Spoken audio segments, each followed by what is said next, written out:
Assalamualaikum warahmatullahi wabarakatuh. Perkenalkan, nama saya Irfan Irnanda Putra, kelas G dengan MPM 21 10 10 299. Tugas bahasa Indonesia tentang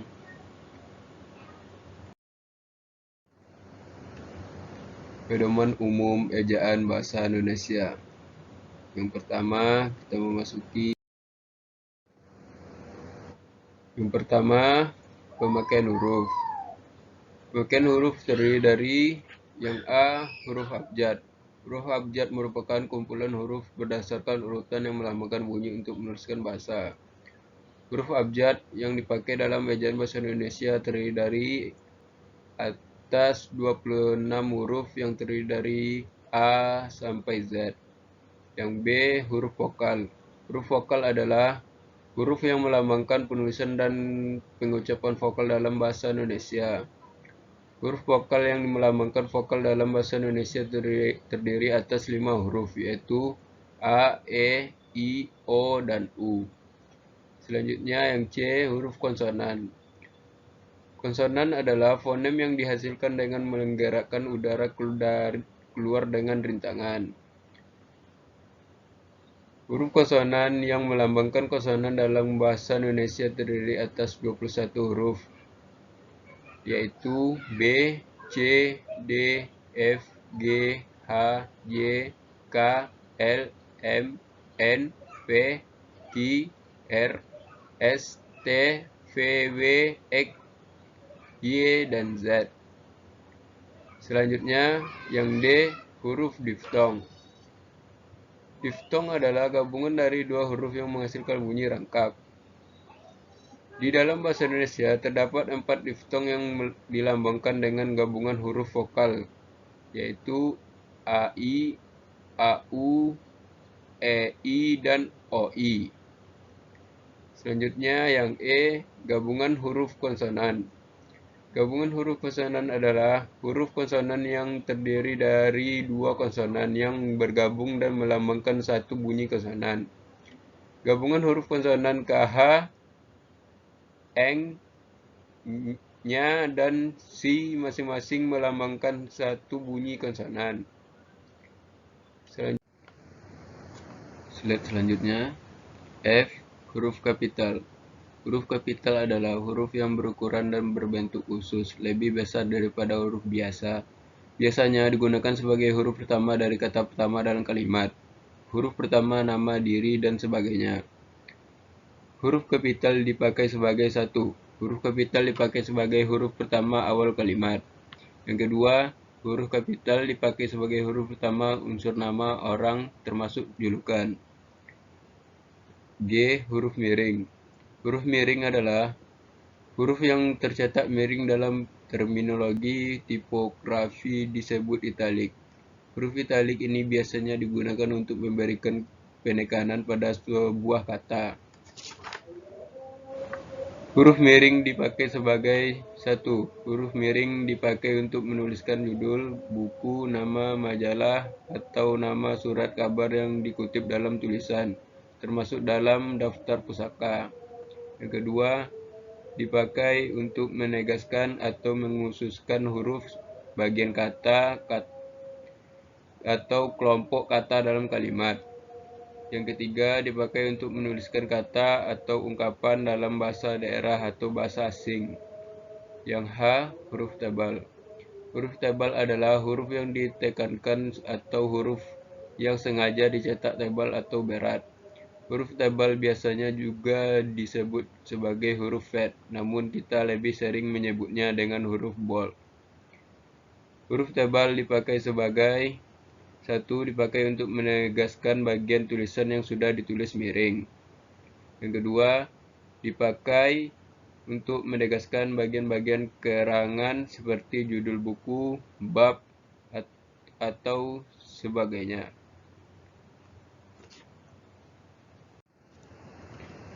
Baiklah, memasuki tahap kedua, yaitu penulisan kata. Penulisan kata terdiri dari A, kata dasar. Kata dasar adalah satuan bahasa terkecil yang mempunyai makna. Kata dasar merupakan kata yang belum memiliki imbuhan sehingga belum mengalami perubahan bentuk dan makna. Kata dasar dapat diartikan sebagai kata awalan untuk membentuk kata yang lebih besar, atau kata dasar ditulis sebagai satu kesatuan. B. Kata berimbuhan.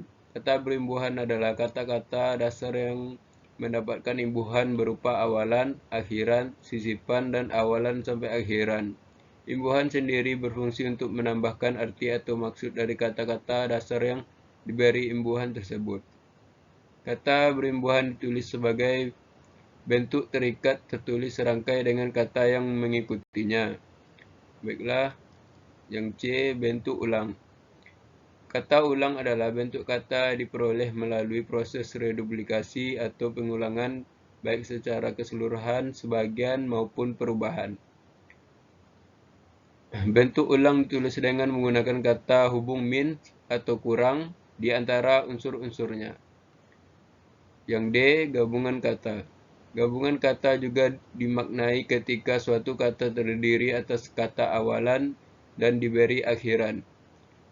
Gabungan kata dipakai sebagai satu unsur gabungan kata yang lazim disebut kata majemuk, termasuk istilah khusus ditulis terpisah. Yang kedua, gabungan kata yang menulisnya terpisah tetapi ditulis terpisah jika mendapatkan awalan ataupun akhiran. Selanjutnya, E. Pemenggalan kata. Pemenggalan kata adalah proses pemenggalan atau pemotongan kata sehingga kata bisa ditulis dan dilafalkan atau dieja dengan baik. F. Kata depan. Kata depan adalah kata yang merangkaikan kata-kata atau bagian kalimat dan biasanya diikuti oleh nomina atau pronomina. Kata depan seperti di, ke, dan, dari ditulis terpisah dari kata yang mengikutinya. Yang G. Partikel. Partikel adalah kata yang biasanya ditulis dapat diinfleksikan perubahan bentuk kata, mengandung makna gramatikal dan tidak mengandung makna leksikal. Partikel dipakai sebagai satu partikel lah, kah, dan tah ditulis serangkai dengan kata yang mendahulunya. Yang kedua, partikel pun ditulis terpisah dari kata yang mendahulunya. Yang H, singkatan dan akronim. Singkatan adalah kependekan atau gabungan huruf, sedangkan akronim adalah kependekan huruf yang terdiri atas beberapa unsur. Dalam penggunaannya, akronim berfungsi sebagai penyingkat nama lembaga atau organisasi.